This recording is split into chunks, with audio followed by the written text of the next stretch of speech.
74% negeri ini tanahnya bukannya dimiliki oleh kelompok tertentu, seolah dibiarkan. Ya dosa aku banyak juga kok. Ya sudahlah, diam aja lah. Yang lalu-lalu kita lihat ke depan. Tapi jangan main-main. Main-main, ya kita pun bisa cari bersama memang mau siapa.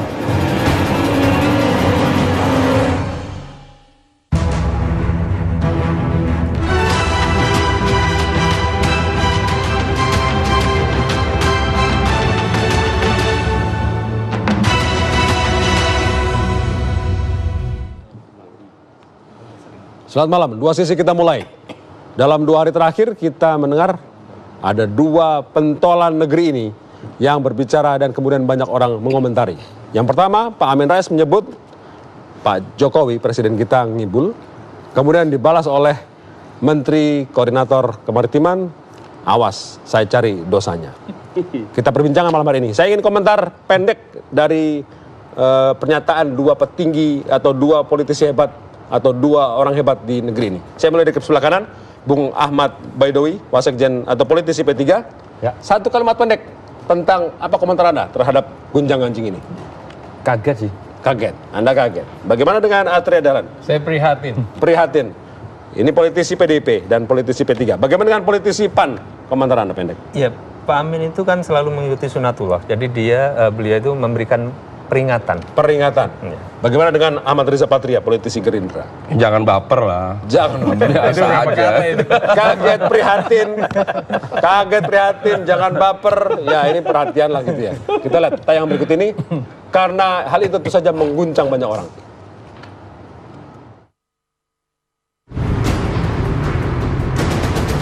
Ketua Majelis Kehormatan Partai Amanat Nasional Amin Rais kembali melontarkan kritik pedas terhadap pemerintahan Jokowi.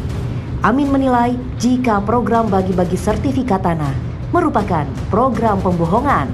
Tak hanya itu, Amin juga mengkritik pemerintahan Jokowi yang dinilainya memberi angin bagi kebangkitan PKI.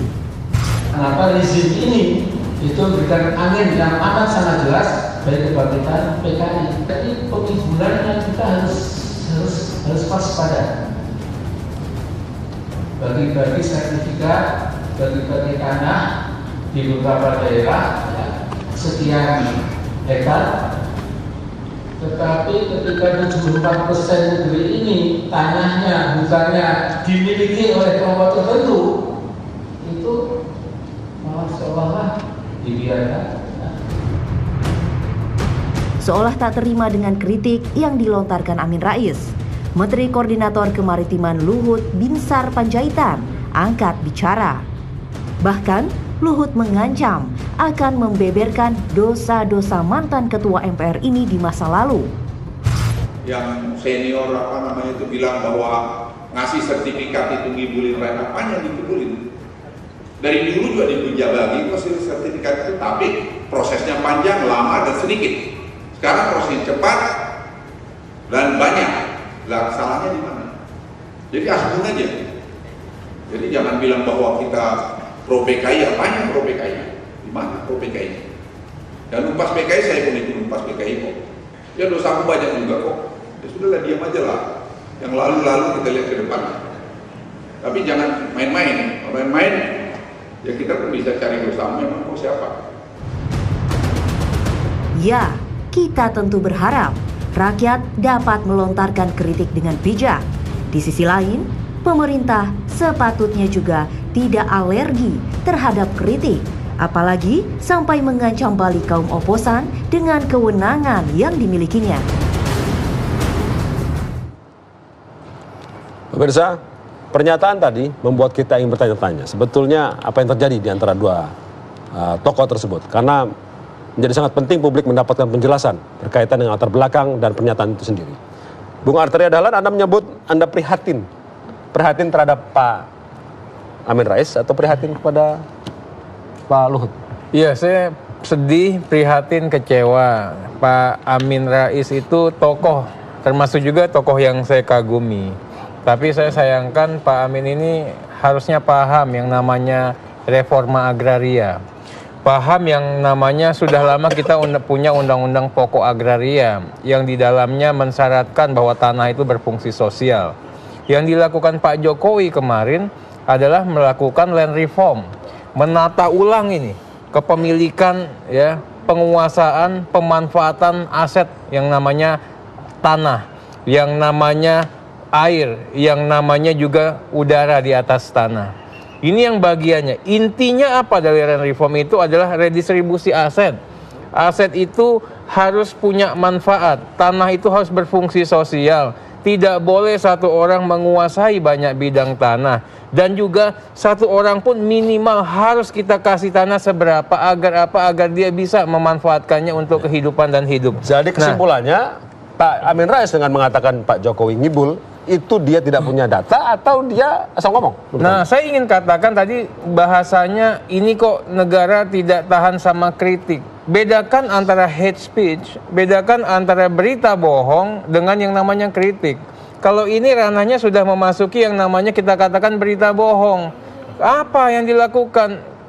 Kita ini, ya, kita melakukan redistribusi aset dari 2015, kemudian 2016, 2017 5 juta bidang tanah, sekarang kita canangkan 7 juta bidang tanah, mau kita extend 8 juta bidang tanah. Nggak ada kaitannya sama mau pemilu. Dari awal sudah kita lakukan itu. Dan tidak hanya sampai di situ, kita juga melakukan yang namanya akses reform. Bagaimana setelah diberikan tanah, tidak hanya sertifikatnya terbit, tanahnya diberikan, tapi ruang untuk melaksanakan kegiatan-kegiatan perekonomian untuk kesejahteraan rakyat kita berikan. Bagaimana pemberian fasilitas kredit, pertanian, jadi bibit dan sebagainya. Dan ini hate speech menurut Jadi ini betul-betul yang kita katakan, ya, ini berita bohong. layak dijewer. Bukan hanya layak dijewer, sayangnya kita bisa saja melakukan proses penegakan hukum. Tapi masih kita hormati, kita masih memberikan ruang waktu kepada Pak Amin, ya, untuk lebih bisa bijaksana lagi dalam mengeluarkan pendapat. Komentar Anda? Berita bohong. Pilihan katanya itu loh, kenapa harus menggunakan kata ngibulin segala?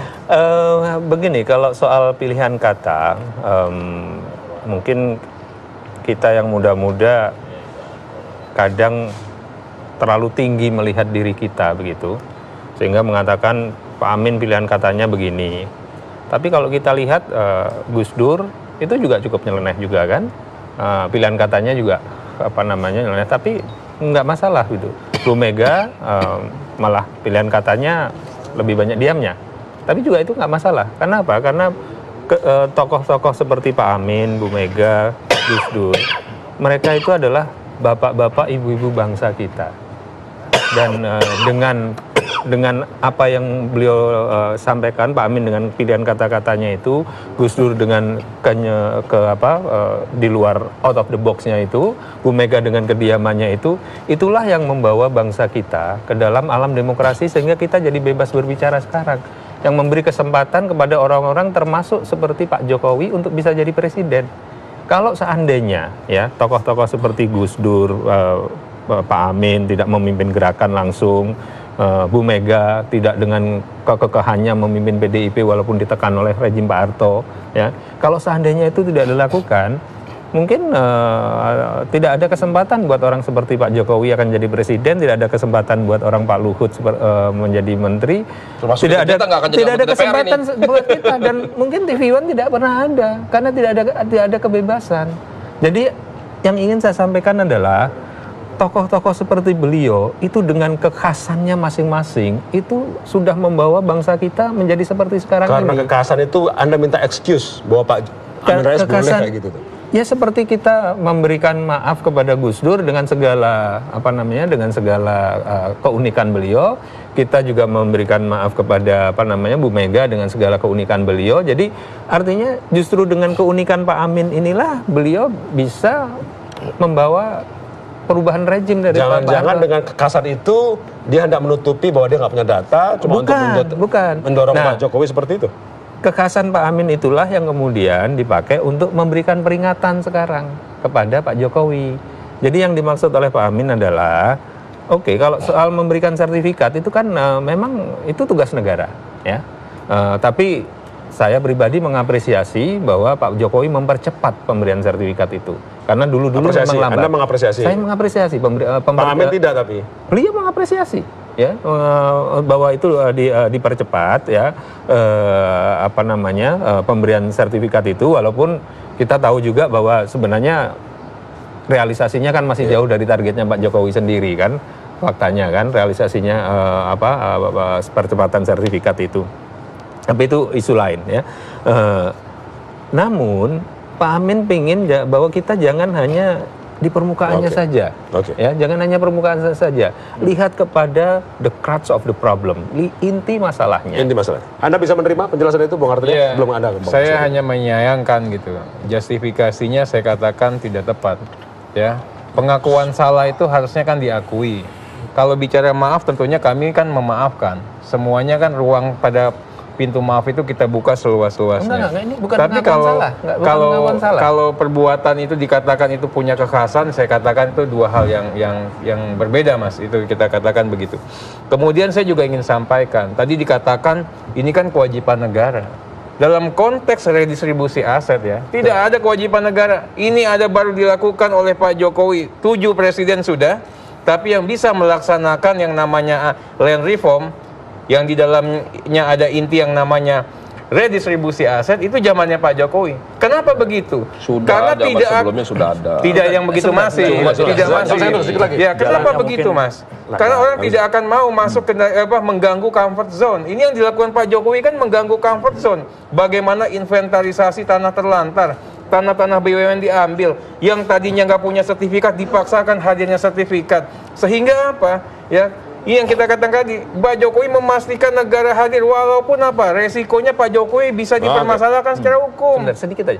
Yang redistribusi asetnya di mana? Apakah Pak Jokowi meredistribusi asetnya James Riyadi, tanah-tanahnya James Riyadi yang banyak sekali? Iya, saya kasih, Mas, ini sedang kita lakukan. Enggak, tanah James Riyadi. Makanya Pak Riza, tolong dijelaskan. Tanah Lipo, tanah James Riyadi yang di mana yang didistribusikan ke rakyat? Mas Derajat, ya. Sumber daripada redistribusi aset itu apa? Pertama, tanah terlantar. Yang kedua, tanah BUMN yang diabaikan. Itu bukan redistribusi aset. Enggak dong, itu redistribusi aset. Kok enggak gimana? Redistribusi itu adalah satu aset yang dimiliki oleh satu pihak tertentu dibagikan kepada pihak lain. Itu dalam kata konteks siapa? pemerataan. Kata siapa? Kata saya. Ya bukan, Mas baca undang-undangnya. Kenapa redistribusi aset itu terjadi pada saat apa? Kalau itu tanah negara, itu bukan redistribusi. Enggak, ini saya katakan, Mas. Kalau itu tanah, ini jelas kok undang-undang pokok sumber tanahnya mana? Sumber tanahnya saya jelaskan. Sumber tanahnya negara kan. Namanya reform itu merestructure ulang ya kepemilikan penguasaan tanah. Apa yang di-restructure? Tanah terlantar, tanah BUMN yang tidak digunakan, lahan transmigrasi yang selama ini orang sudah menguasai, memanfaatkan, punya kebun sawit, nggak pernah diterbitin sertifikat. Tanah sengketa konflik yang dikatakan tadi, apabila perampasan yang dilakukan ini. Kemudian apabila orang atau suatu kelompok atau badan hukum yang menguasai tanah lebih daripada ketentuan undang-undang, ini semua yang diredis. Termasuk juga nama-nama yang tadi, saya juga tidak bisa memastikan apakah tanahnya Lipo atau tanahnya siapa. Tapi yang jelas, banyak pihak yang terganggu kepentingannya saat ini. Jadi tanah yang disertifikatkan itu hampir seluruhnya tanah negara. Ada yang terlantar, ada yang milik BUMN, ada yang itu kan sumber redis aset. Itu bukan tanah, mohon maaf, konglomerat yang selama ini menguasai lahan. Bukan. Kalau pemerintah punya kekuasaan, punya power, punya kewenangan, konglomerat, kau sudah kebanyakan ini menguasai tanah sekian ratus ribu hektar, sekian juta hektar, umpamanya saya nggak sebut nama ya. Bukan, ya kita tahu ada pimpinan Komisi 2 ngomongnya yang faktual. Iya, tanah di Kalbar, tanah di Lampung. Dengar dulu, tanah di Lampung, mau di mana? Mau di Riau. Iya. Semua tanah-tanah itu yang dikuasai. Sampai hari ini di Komisi 2 saja ribut. Tidak berubah. Kenapa ribut konflik? Karena tanah yang diberikan oleh BPN katakanlah 1.000 hektar, pengusaha ini menguasai 1.500 hektar umpamanya. Itu contoh yang sederhana. Itu konflik kan kita hari-hari menerima konflik ini. Itu contoh. Kalau itu yang dilakukan Pak Jokowi, kalau itu yang dilakukan oleh Pak Jokowi, itu kami bangga. Itu jadi kalau membaca kalimat apa yang disampaikan Pak Amin harus teliti. Poinnya itu bukan pada pembagian sertifikat, tapi poinnya pada ya kan tanah-tanah yang banyak ini di Republik ini hanya dikuasai oleh segelintir orang. Itu dua hal yang berbeda. Jangan-jangan ini Jadi poinnya di situ. dua hal yang berbeda nih. Iya, bicara ngibul. Bukan, iya. Saya akan Poinnya kejar pernyataannya Pak artinya Amin, Pak Riza. pembagian sertifikat ini, ya kan, Itu yang tidak memang ngibul. menjadi tugas pemerintah, ya kan, tidak bisa, ya kan, mewujudkan menegakkan hukum dan keadilan. Maksudnya kalau nggak pas Gimana? jangan pakai kata ngibul gitu, maksudnya Iya gitu ya. dong. Oke, kita break dulu. Ini kan Kita break ada- dulu. Kita break dulu. Saya mau dengar suara Bung Ahmad Badiuni saat lagi setelah pariwara. Dua sisi berkaitan dengan situasi yang membuat banyak orang berkerut dahinya.